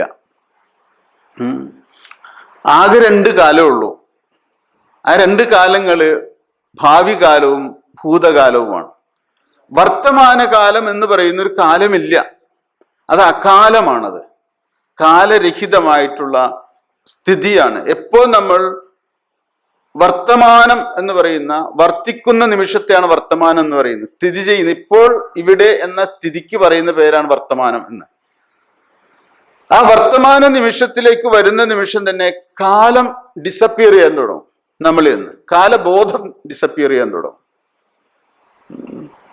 കാലബോധത്തിൽ നിന്ന് മോചിതമാകുന്നതിനെ അല്ലേ അമൃതത്വം എന്ന് പറയുന്നത്, ഇമ്മോർട്ടാലിറ്റി. ഒരർത്ഥത്തിൽ ഇമ്മോർട്ടാലിറ്റി എന്ന് പറയുന്നത് ശരീരത്തിന്റെ നാശരാഹിത്യത്തെ അല്ല, അറിവിന്റെ, അവബോധത്തിന്റെ, കാലബോധത്തിൽ നിന്നുള്ള മോചനത്തിന്റെ പേരാണ് ഇമ്മോർട്ടാലിറ്റി എന്ന്. അപ്പൊ കാലബോധത്തിൽ നിന്ന് ഉള്ള അറിവിന്റെ, അവബോധത്തിന്റെ മോചനത്തിന്റെ പേരാണ് അമൃതത്വം അല്ലെങ്കിൽ ഇമ്മോർട്ടാലിറ്റി എന്നത്. അത് ഇമ്മോർട്ടാലിറ്റി അല്ലെങ്കിൽ അമൃതത്വം ഇപ്പോൾ നമുക്ക് ഇവിടെ അനുഭവിക്കാൻ കഴിയുന്നിടത്ത് സ്വാഭാവികമായി നമ്മൾ യുക്തനായിട്ട് തീരുന്നു. എന്തില്? ആത്മാവുമായിട്ട് മനസ്സ് യോജിക്കുന്നു. മനസ്സ് ആത്മാവാകുന്ന പിറപ്പിടത്തിലേക്ക് തിരിച്ചു ചേരുന്നു. മനസ്സ് കാലങ്ങളിൽ നിന്നും ദേശങ്ങളിൽ നിന്നും മനസ്സിനെ സമാഹിതമാക്കി അതുകൊണ്ടാണ് ഇവിടെ യുക്തഹ എന്നതിന് സമാഹിത എന്ന് പറഞ്ഞിരിക്കുന്നത്. സമാഹിത എന്ന് പറഞ്ഞാൽ അതിലേക്ക് ഉപസംഹരിക്കുന്നു. ഏതിലേക്ക്? ബോധത്തിലേക്ക്, ആത്മാവിലേക്ക്, അറിവിലേക്ക്, ശുദ്ധമായ ജ്ഞാനിലേക്ക് ഈ ദേശകാലങ്ങളോട് ചേർന്ന മനസ്സ് തിരിച്ചു ലയിക്കുന്നു. ഒരു പാമ്പ് അതിൻ്റെ മാളത്തിലേക്ക് പ്രവേശിക്കുന്നത് പോലെ. നാരായണ ഗുരുവിൻ്റെ കുണ്ടലിനി പാട്ട് എന്നൊരു ഇതില് തുടങ്ങുന്നത് തന്നെ അത് ആടു പാമ്പേ പുനം തേടു പാമ്പേ അരുളാനന്ദ കൂത്തുകണ്ടാടു പാമ്പേ. ഈ പുനം എന്നൊരു വാക്ക് ഉപയോഗിച്ചിട്ടുണ്ടായിരുന്നു. പുനം എന്നതിന് മാളം എന്നാണ് അതിൻ്റെ അർത്ഥം. മാളത്തിലേക്ക് പാമ്പിനോട് കയറാൻ പറയാണ്. പാമ്പ് മനസ്സാണ്. പാമ്പ് അവിടെ ഒരു പ്രതീകമാണ് ശരിക്കും. അല്ലാതെ പാമ്പിനോട് മാളത്തിൽ കയറാൻ പറഞ്ഞ് കവിത എഴുതുന്നത് കൊണ്ട് ഒരാൾ മിസ്റ്റേക്ക് ആവില്ല. ഒരു ജ്ഞാനി ഒരിക്കലും അങ്ങനെ പാമ്പിനോട് മാളത്തിൽ കയറാൻ പറഞ്ഞിട്ട് കവിത എഴുതിയത് കൊണ്ട് മഹാനാകുമോ? അല്ല, അത് പ്രതീകമാണ്. പാമ്പ് പ്രതീകമാണ്. പ്രതീക ഭാഷയാണ് മഹാത്മാക്കളുടെ ഭാഷ. മഹാത്മാക്കളുടെ കൃതികൾ പഠിക്കുമ്പോൾ എല്ലാം പ്രതീകങ്ങളാണ്. അപ്പൊ ഈ പാമ്പെന്ന പ്രതീകം മാളമാകുന്ന പുനത്തിലേക്ക് കയറുമ്പോൾ ഇവിടെ ആത്മാവ് തന്നെയാണ് പുനം, മനസ്സാണ് പാമ്പ്. ആത്മാവാകുന്ന പൊത്തിലേക്ക് മനസ്സാകുന്ന പാമ്പ് കയറിക്കഴിഞ്ഞാൽ ശാന്തി അനുഭവിക്കാം. ശാന്തി, അതിൻ്റെ ആട്ടം നിൽക്കും. ആട്ടം എന്ന് പറയുന്നത് എന്താ? പാമ്പിന്റെ ആട്ടം രാഗോദ്ദേശങ്ങളിലേക്ക് അതിൻ്റെ പണം അങ്ങോട്ടും ഇങ്ങോട്ടും ആടിക്കൊണ്ടിരിക്കുന്നതിനെയാണ് ആടുക എന്ന് പറയുന്നത്. ഈ ആലങ്കാരിക ഭാഷയുള്ളത് കൊണ്ട് തന്നെ പലപ്പോഴും നമുക്ക് മഹാത്മാക്കൾ പറയുന്നതിൻ്റെ അർത്ഥം മനസ്സിലാക്കാൻ ബുദ്ധിമുട്ടാണ്. ആടാൻ പറയാണ്, ആടു. എങ്ങോട്ട്? രാഗത്തിലേക്കും ദേശത്തിലേക്കും ആടുന്ന പാമ്പിനോട് പുനത്തിൽ കയറാൻ പറയാണ്. പുനത്തിലേക്ക് കയറൂ. അപ്പൊ ഈ യുക്തൻ എന്ന വാക്കിന്റെ അർത്ഥം ആത്മാവിൽ മനസ്സിനെ സമാഹിതമാക്കിയവനെന്നാണ്. അങ്ങനെയുള്ള ആ വ്യക്തി നൈഷ്ഠികയും ശാന്തിയും ആപ്നോതി. നൈഷ്ഠികി എന്ന് വെച്ചാൽ നിഷ്ഠയുള്ള, ഉറച്ച എന്ന അർത്ഥത്തിലുള്ള നൈഷ്ഠികയും. ഇവിടെ നിഷ്ഠായാം ഭവാം എന്ന അർത്ഥത്തിലാണ് നൈഷ്ഠികയും എന്നതിന് ആചാര്യസ്വാമികൾ അർത്ഥം പറഞ്ഞിരിക്കുന്നത്. ശാന്തിക്ക് മോക്ഷാഖ്യാം എന്ന് ഒരു വിശദീകരണം കൊടുത്തിട്ടുണ്ട്. മോക്ഷമാകുന്ന ശാന്തിയാണ്. അതൊരർത്ഥത്തിൽ ജ്ഞാനയോഗത്തിൽ സംപ്രാപ്തമാകുന്നതാണല്ലോ മോക്ഷം. രണ്ട് അർത്ഥം വേണമെങ്കിൽ പറയും. കർമ്മയോഗിക്കും ശാന്തി ഉണ്ടല്ലോ, ജ്ഞാനിക്കും ശാന്തിയുണ്ട്. ജ്ഞാനിയുടെ ശാന്തി മോക്ഷവും കർമ്മയോഗിയുടെ ശാന്തി എന്താ? സാത്വിക വൃത്തി രൂപത്തിലുള്ള മനസ്സിന്റെ പ്രവാഹത്തെ നമുക്ക് ശാന്തിയായിട്ട് പറയാം. എല്ലാവരും ശാന്തി അനുഭവിക്കുന്നുണ്ട്. ഇപ്പൊ നിങ്ങൾ ജീവിതത്തിൽ ശാന്തി അനുഭവിച്ചിട്ടുണ്ട്. പക്ഷെ നിങ്ങളുടെ ശാന്തി മോക്ഷമാണെന്ന് പറയാമോ? പരിശോധിച്ച് നോക്കുമ്പോൾ അവിടെ ചിത്തം വൃത്തിരൂപത്തിൽ തന്നെയാണ് ഇരിക്കുന്നത്. വൃത്തിരാഹിത്യം വന്നിട്ടില്ല അവിടെ.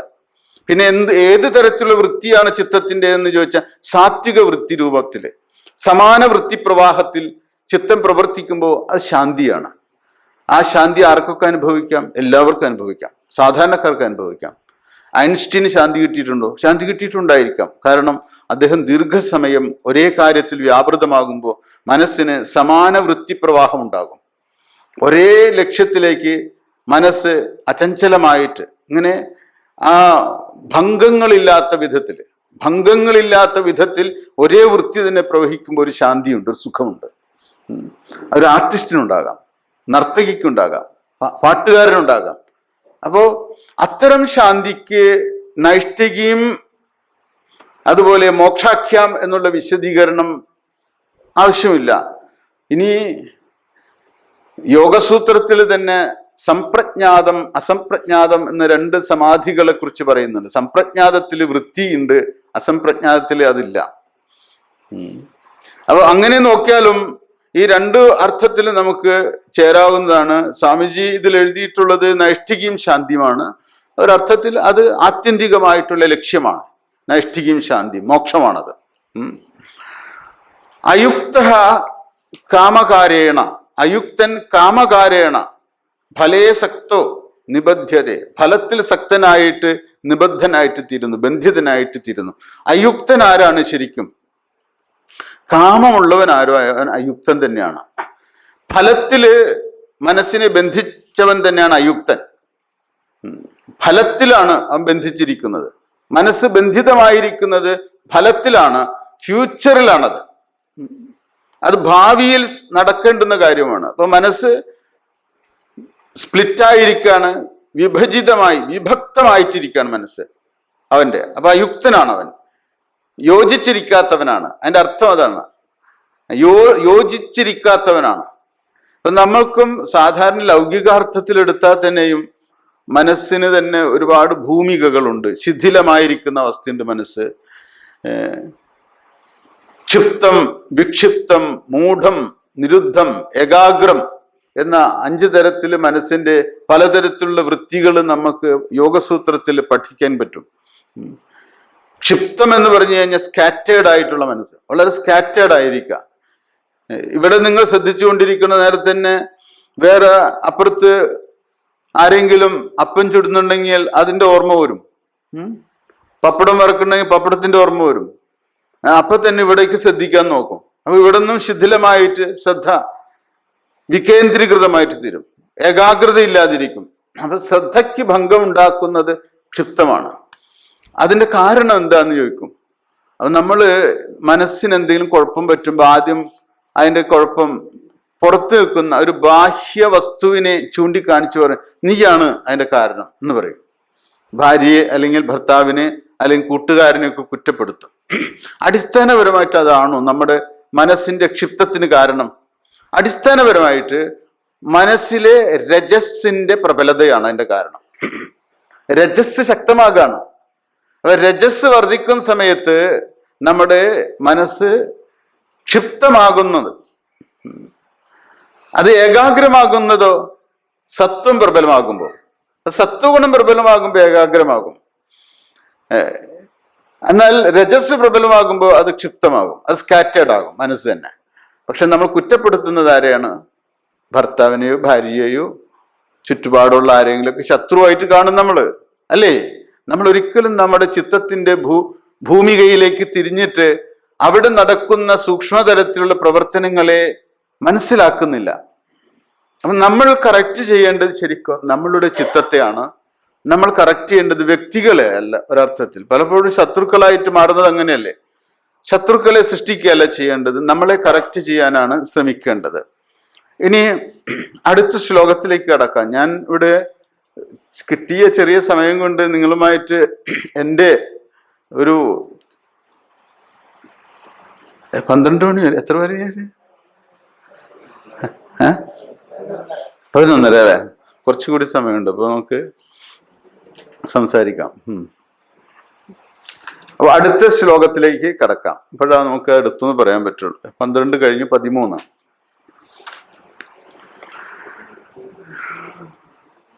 സർവകർമാണി മനസാ സന്യസ്യാസ്തേ സുഖം വശി നവദ്വാരേ പുരേ ദേഹി നൈവ കുർവൻ ന കാരയൻ. മനസ്സ സർവകർമാണി സന്യസ്യ, മനസ്സുകൊണ്ട് സർവകർമ്മങ്ങളെയും സന്യസിച്ചിട്ട്, ത്യജിച്ചിട്ട്, പരിത്യജിച്ചിട്ട്, വശീ സുഖം ആസ്തേ. വശി, വശി എന്ന് പറഞ്ഞു കഴിഞ്ഞാൽ വിവേകിയായ ആളാണ് വശി. അദ്ദേഹം സുഖമായിട്ട് സ്ഥിതി ചെയ്യാണ് ചെയ്യുന്നത്. സർവകർമ്മങ്ങളെയും മനസ്സുകൊണ്ട് സന്യസിച്ചിട്ട് എന്നാണ് പറഞ്ഞിരിക്കുന്നത്. എവിടെയാണ് എന്നിട്ട് വസിക്കുന്നത്? നവദ്വാരേ പുരേ, നവദ്വാരങ്ങളോട് കൂടിയിട്ടുള്ള പുരത്തില്. ന കുറുവന്ന കാരയൻ, ഒന്നും ചെയ്യാതെയും ഒന്നും ചെയ്യിക്കാതെയും ആ ദേഹി സുഖമായിട്ട് വസിക്കുകയാണ് ചെയ്യുന്നത്. ദേഹി എന്ന് പറഞ്ഞിരിക്കുന്നു. ഇവിടെ സർവകർമാണി മനസ്സാ സന്യസ്യ, ഇവിടെ മനസ്സ് എന്ന വാക്കിന് ആചാര്യസ്വാമികൾ പറഞ്ഞിരിക്കുന്നത് എന്താണ്? വിവേകബുദ്ധിയ എന്നാണ്. വിവേകബുദ്ധിയ, ജ്ഞാനം, ജ്ഞാനം എന്നാണ് വിവേകബുദ്ധിക്ക് അർത്ഥം. ജ്ഞാനം കൊണ്ട് മനസ്സിനെ ജ്ഞാനം കൊണ്ട് കർമ്മത്തെ സന്യസിക്കണം. ഇത് ജ്ഞാനയോഗ നിഷ്ഠയെക്കുറിച്ചുള്ള ഒരു ശ്ലോകമാണ്. മനസ്സ് എന്ന വാക്കിന് ജ്ഞാനം എന്നെടുക്കണം, വിവേകബുദ്ധി എന്നെടുക്കണം. അങ്ങനെ എടുക്കുകയാണെങ്കിൽ സർവകർമ്മങ്ങളെയും നമുക്ക് പരിത്യജിക്കാൻ പറ്റുമോ? നിങ്ങളുടെ ശ്വസനക്രിയ നിങ്ങൾക്ക് പരിത്യജിക്കാൻ പറ്റുമോ? രക്തചംക്രമണം പരിത്യജിക്കാൻ പറ്റുമോ? വെള്ളം കുടിക്കുന്നത് ശരീരത്തിൽ ചെന്ന് ശരീരത്തിൽ നടക്കുന്ന പ്രവർത്തനങ്ങളെ പരിത്യജിക്കാൻ പറ്റുമോ? അതൊന്നും പറ്റില്ല. അപ്പോ പരിത്യജിക്കേണ്ടത് സർവകർമ്മങ്ങളെയാണോ, അല്ലെങ്കിൽ സർവകർമ്മങ്ങൾ ഞാൻ ചെയ്യുന്നു എന്ന ഭാവത്തെയാണ്? ഭാവത്തെ പരിത്യജിക്കണം. സർവകർമ്മങ്ങളും ഞാൻ ചെയ്യുന്നു എന്ന വിചാരത്തോടു കൂടിയിട്ടാണ് നമ്മൾ ജീവിക്കുന്നത്.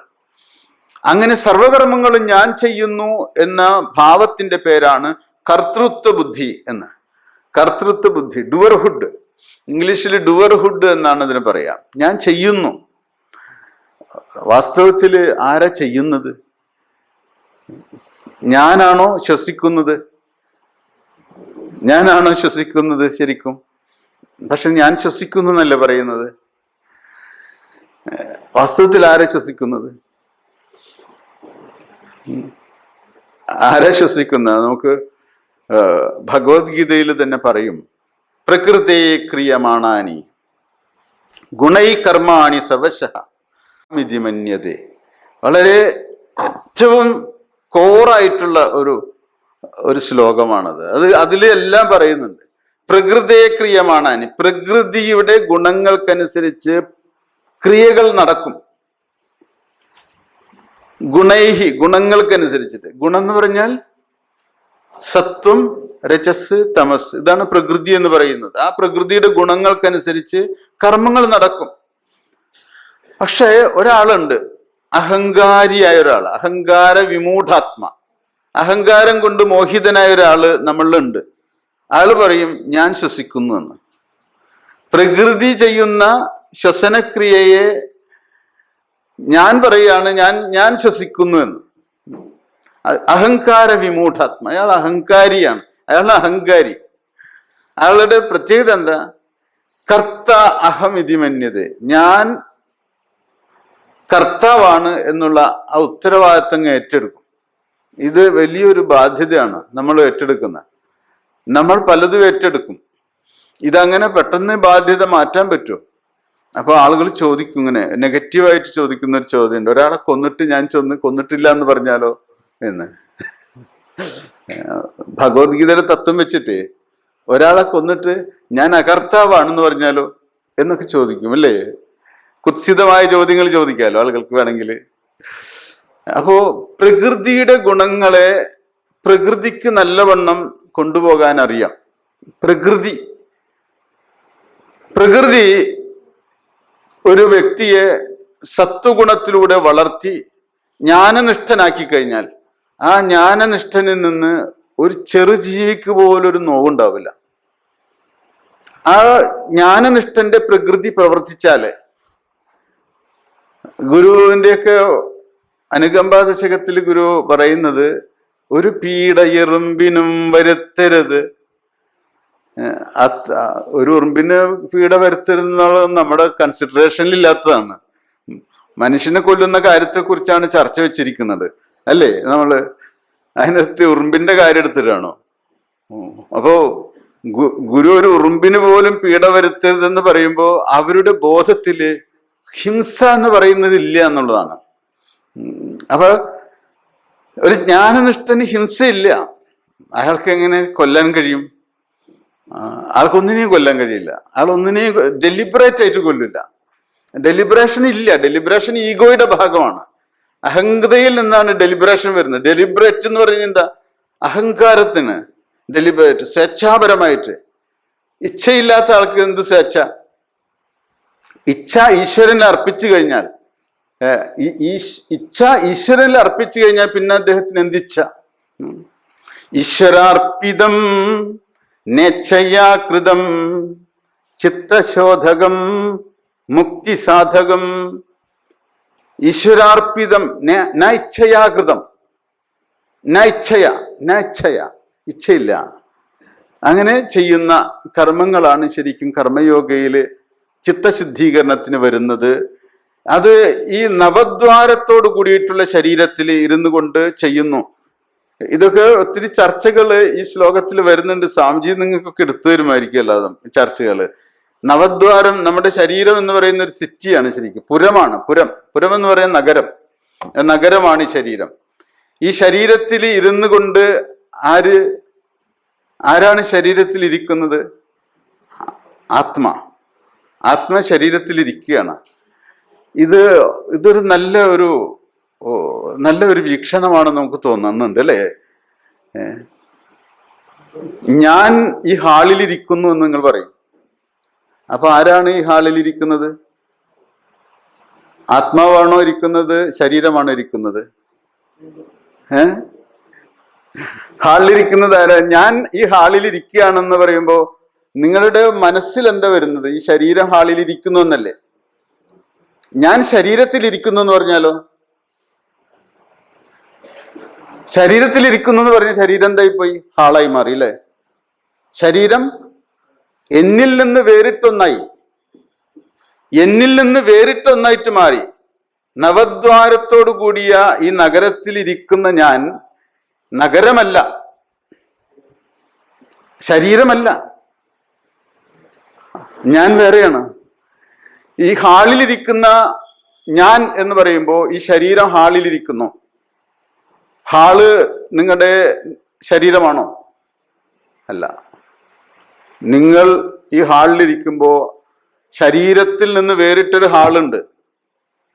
അതേപോലെ തന്നെ ആ യുക്തി ശരീരത്തിനോടൊന്ന് കാണിച്ചു നോക്കൂ. ഞാൻ ശരീരത്തിലിരിക്കുന്നു എന്ന് പറഞ്ഞാൽ ഞാൻ ശരീരമാണോ? അല്ല, ഞാൻ ശരീരമല്ല. അപ്പൊ നവദ്വാരേ പുരേ ദേഹി, അങ്ങനെ ശരീരത്തിലിരിക്കുന്ന ഈ ആത്മാവ് ന കുർവൻ ന കാരയൻ, ചെയ്യുന്നുമില്ല ചെയ്യിക്കുന്നുമില്ല.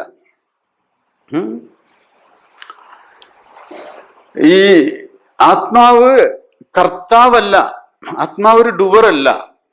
ആത്മാവ് ഡുവറല്ല എന്ന് ബോധ്യപ്പെടണമെങ്കിൽ ആത്മസ്വരൂപത്തെ അറിയുക തന്നെ വേണം. അല്ലാതെ നമുക്ക് മനസ്സിലാവില്ല എന്താണ് ഈ പറയുന്നതെന്ന്. നമ്മൾ നിരന്തരമായിട്ട് മനോതാതാത്മ്യത്താൽ കർത്തൃത്വ ബോധത്തോടുകൂടിയിട്ട് ഞാൻ ചെയ്യുന്നു ഈ ഞാൻ ചെയ്യുന്നു എന്നുള്ള ആ ബോധം രൂഢമൂലമായിരിക്കുകയാണ് നമ്മളിൽ. ഡീപ്പ് റൂട്ടഡ് ആണത്. അതിന്റെ വേരുകൾ പറിച്ചു കളയുന്നതിന് മുന്നോടിയായിട്ടാണ് ചിത്തശുദ്ധീകരണം ആവശ്യമായിട്ട് വരുന്നത്. ഞാൻ ചെയ്യുന്നു എന്നുള്ള കർത്തൃത്വ ബോധത്തിന്റെ വേരുകൾ പറിച്ചു കളയുന്നതിന് മുന്നായിട്ട് കാമത്തോടു കൂടിയിട്ടുള്ള കർമ്മങ്ങളിൽ നിന്ന് മോചനം കിട്ടണം ആദ്യം. എങ്കിൽ ചിത്തശുദ്ധീകരണം അല്ലെങ്കിൽ അന്ധക്കരണ ശുദ്ധീകരണം ഉണ്ടായി തത്വവിചാരം ചെയ്ത് ഞാൻ അകർത്താവാണെന്ന് ബോധ്യപ്പെടണം. ആത്മാവ് അകർത്താവാണ്,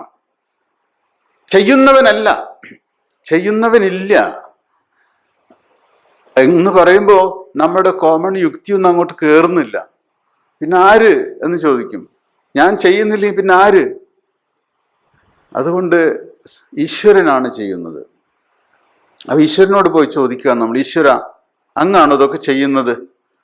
അപ്പൊ ഈശ്വരൻ പറയും ഞാൻ ചെയ്യുന്നില്ല എന്ന്. ഈശ്വരനും കൈയൊഴിയും കർത്തൃത്വം. അങ്ങനെ കർത്തൃത്വത്തെ കൈ ഒഴിയാനായിട്ട് നമുക്ക് കഴിയണം. പക്ഷേ അത് ഈശ്വരന് കൊടുക്കുകയും വേണം, ഭഗവാന് കൊടുക്കണം. അപ്പൊ അങ്ങനെയാണ് നമ്മളുടെ കർമ്മയോഗം ഭക്തിയോഗത്തിലേക്ക് പതുക്കെ ട്രാൻസ്പ്ലാന്റ് ചെയ്യപ്പെടുന്നത്. ഭക്തിയോഗത്തിലേക്ക് മാറും അത്.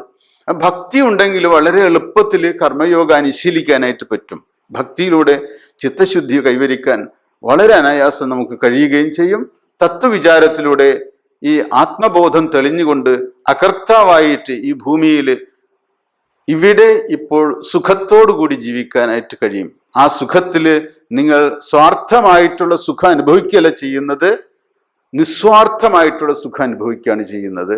അവിടെ അപരന് വേണ്ടി അഹർനിശം പ്രയത്നം കൃപണത വിട്ട് കൃപാലു ചെയ്തിടുന്നു. കൃപണൻ അധോമുഖനായി കിടന്ന് ചെയ്യുന്നു അപജയകർമ്മം അവന് വേണ്ടി മാത്രം. നേരത്തെ പറഞ്ഞ യുക്തന്റെയും അയുക്തന്റെയും സ്ഥാനത്ത് കൃപാലുവാണ് യുക്തൻ. കൃപാലു. ഇപ്പൊ നമ്മൾ തത്വചിന്തയിൽ നിന്ന് മാനുഷിക ജൈവിക ഭാവങ്ങളിലേക്ക് തത്വചിന്തയെ ഇറക്കി കൊണ്ടുവന്നിട്ട് നമ്മുടെ നിത്യജീവിതത്തിൽ ആരാണ് യുക്തൻ എന്ന് ചോദിച്ചാൽ കൃപാലുവാണ്, കമ്പാഷനേറ്റ് ആണ് അദ്ദേഹം. എന്തുകൊണ്ട് കമ്പാഷനേറ്റ് ആയിരിക്കുന്നു? സർവ്വജീവികളിലും തന്നെ തന്നെ കാണുന്നവൻ, സർവചരാചരങ്ങളിലും തന്നെ തന്നെ കാണുന്നു. തന്നെ കാണുന്നു എന്ന് പറഞ്ഞാൽ ആത്മാവിനെ കാണുന്നു. അത് കമ്പാഷനാണത്. ആ കമ്പാഷനേറ്റ് ആയിട്ടുള്ള ഒരവസ്ഥയിൽ അദ്ദേഹത്തിൻ്റെ പ്രവൃത്തികളാണ് പിന്നെ അദ്ദേഹത്തിൻ്റെ തത്വചിന്തയേക്കാൾ പ്രാധാന്യം. തത്വചിന്ത എന്നത് നമുക്ക് പറയുന്ന നേരത്ത് തോന്നും ഇത് തിണ്ണ വേദാന്തം എന്ന്. ചിലർ അങ്ങനെ വേദാന്തത്തെ കളിയാക്കാറുണ്ട്, തിണ്ണ വേദാന്തം എന്ന് പറയും. അങ്ങനെയല്ല. ഒരു തത്വചിന്ത അവൻ്റെ ആഴത്തിലേക്ക് ഇറങ്ങുന്നതോട് കൂടിയിട്ട് അവൻ തത്വചിന്ത പറയാതെ തന്നെ അവൻ്റെ സ്നേഹം കൊണ്ടും കാരുണ്യം കൊണ്ടും നന്മ കൊണ്ടും മാനുഷികത കൊണ്ടും ജൈവികത കൊണ്ടും ഒക്കെ സർവത്തിനോട് അവൻ ചേരാൻ ശ്രമിക്കും. സർവത്തിലേക്ക് അവൻ്റെ ആഴത്തിലുള്ള കമ്പാഷനെ ഇറക്കിക്കൊണ്ടുവരുന്നു. ഒരർത്ഥത്തിൽ വേദാന്തത്തിന് അങ്ങനെ ജീവിതഗന്ധിയായൊരു മാനമുണ്ട്. ആ മാനം നമ്മൾ വിസ്മരിക്കാൻ പാടില്ല ആരും. അത് ഗുരുവിൻ്റെ കൃതികളിൽ അത് നമുക്ക് കാണാൻ കഴിയുന്നുണ്ട്. അപരനു വേണ്ടി അഹർനിശം പ്രയത്നം കൃപണത വിട്ട് കൃപാലു ചെയ്തിടുന്നു.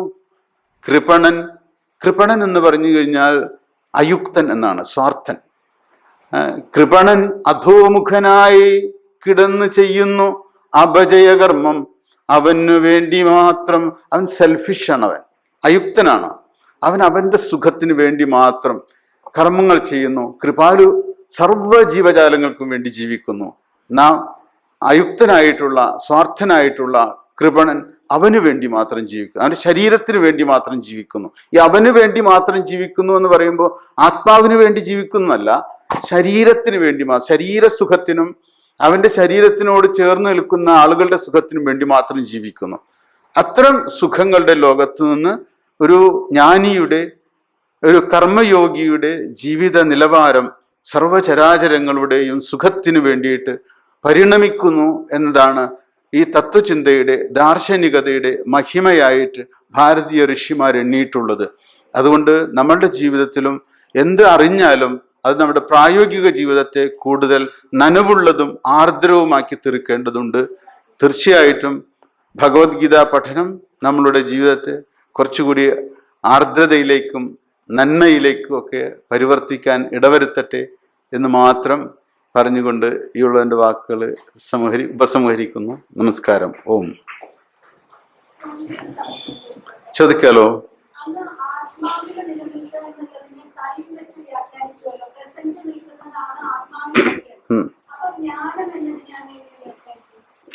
ജ്ഞാനം ആത്മഭിന്നമല്ല. ശരിക്കും നമ്മൾ ജ്ഞാനം ഒരു ഉപാധിയായിട്ടും കണക്കാക്കാറുണ്ട്, ജ്ഞാനം ആത്മാവ് തന്നെയായിട്ടും കണക്കാക്കാറുണ്ട്.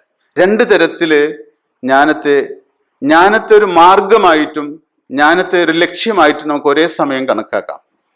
ജ്ഞാനം മോക്ഷത്തിനുള്ളൊരു വാതായനമായിട്ടും കണക്കാക്കാം, ജ്ഞാനം മോക്ഷം തന്നെയും കണക്കാക്കാം. ജ്ഞാനവും മോക്ഷവും ഒന്ന് തന്നെയെന്ന് പറയാം. ഇപ്പോൾ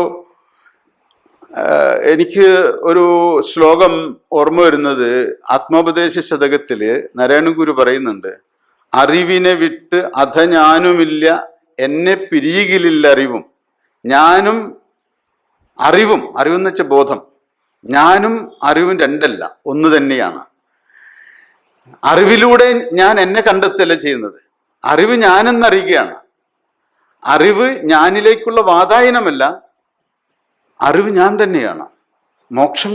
മോക്ഷ അറിവ് തന്നെയാണ്, ജ്ഞാനം തന്നെയാണ്. ജ്ഞാനത്തിലൂടെ മോക്ഷത്തിലേക്ക് എത്തുക എന്ന് പറയുമ്പോൾ ജ്ഞാനം ഒരു വൃത്തിയായിട്ടിരിക്കും. ആ വൃത്തിക്ക് സ്വയം നാശമുണ്ടായിരിക്കും. ഇപ്പോൾ ജ്ഞാനം ആത്മാകാര വൃത്തിയാണെന്ന് വിചാരിച്ചോ. ആത്മാകാര വൃത്തിക്ക് ജ്ഞാനം എന്ന് പറയുകയാണെങ്കിൽ ആ ജ്ഞാനം മോക്ഷത്തിലേക്ക് കയറുന്നതോട് കൂടിയിട്ട് ആ ജ്ഞാനം എന്ന് പറയുന്ന വൃത്തി നശിക്കുകയും മോക്ഷം ജ്ഞാനമായിട്ട് തീരുകയും ചെയ്യും. മോക്ഷവും ജ്ഞാനവും ഒന്ന് തന്നെയായിട്ട് തീരുകയും. ഒരു വൃത്തിക്ക് ശാശ്വതത്വമില്ല, ഒരു വൃത്തിക്കും ശാശ്വതത്വമില്ല. വൃത്തി ഒരു ഉപാധി മാത്രമാണ്. ആ ഉപാധി, ഇപ്പോൾ നമുക്കൊരു ഉദാഹരണം പറയുകയാണെങ്കിൽ, നമുക്ക് ഒരു നദിയുടെ അക്കരെ കടക്കണം. നദിയുടെ അക്കരെ കടക്കാനായിട്ട് ഒരു വള്ളം ഉപയോഗിച്ച് നമ്മൾ അക്കരെ കടക്കാണ്.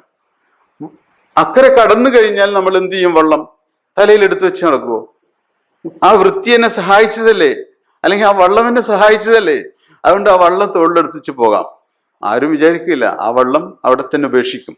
അതുകൊണ്ട് ഏതൊരു ജ്ഞാനവൃത്തി കൊണ്ട് മോക്ഷത്തിലേക്ക് എത്തിയോ ആ വൃത്തിയെ ഉപേക്ഷിക്കുകയും ജ്ഞാനത്തെ മോക്ഷമായി അനുഭവിക്കുകയും ചെയ്യും.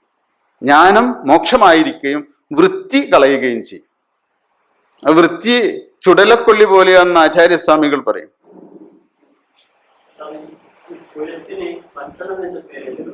ഉണ്ട്. വളരെ ഈ ലോകത്ത് ഭാരതത്തിന്റെ പ്രത്യേകത എന്ന് പറഞ്ഞാൽ നഗരങ്ങൾ പോലും ഈ ശരീരത്തിനെ ആസ്പദമാക്കിയിട്ടാണ് നിർമ്മിച്ചിട്ടുള്ളത്. ഈ ശരീരം ഉണ്ടല്ലോ, ഈ ശരീരത്തിന്റെ മൊത്തം അനാട്ടമി നമുക്ക് അറിയുകയാണെങ്കിൽ ഒരു നഗരം സൃഷ്ടിക്കാൻ വളരെ എളുപ്പമാണ്. മലിനജലം ഒഴുകുന്ന മാർഗങ്ങൾ വരെ പണ്ട് കാലത്ത് നമ്മുടെ നഗരങ്ങൾക്കുണ്ടായിരുന്നു. ഈ ശരീരം വെച്ചിട്ടാണല്ലോ ക്ഷേത്രം നിർമ്മിക്കുന്നത്. ഈ ശരീരം ഉപയോഗിച്ചിട്ടാണല്ലോ നമ്മളുടെ എല്ലാ പ്രവർത്തനവും. ശരീരമാണ് എല്ലാറ്റിൻ്റെയും, ബാഹ്യലോകത്ത് മനുഷ്യൻ നിർമ്മിക്കുന്ന എല്ലാറ്റിൻ്റെയും മാനദണ്ഡം ശരീരമാണ്.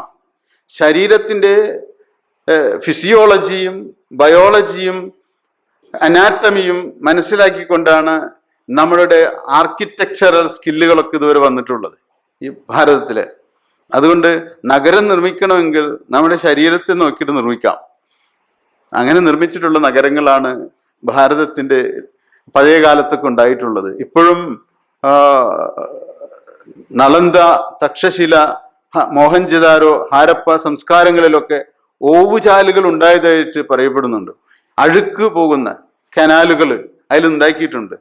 നമ്മുടെ മലവിസർജനത്തിന് വേണ്ടുന്ന സംവിധാനം പോലെ തന്നെ ഒരു നഗരത്തിൽ ജീവിക്കുമ്പോൾ വേസ്റ്റുകൾ സ്വാഭാവികമായി ഉണ്ടാകുമെന്നും അത് നിർമ്മാർജ്ജനം ചെയ്യണമെന്നും അന്നന്ന് നിർമ്മാർജ്ജനം ചെയ്യണമെന്നും ഒരു സംവിധാനം നമുക്കുണ്ടായിരുന്നു. ഇന്നതില്ല എന്ന് മാത്രം. നമ്മൾ എന്ത് ചെയ്യാനല്ലേ അത്. എല്ലാവർക്കും നമസ്കാരം.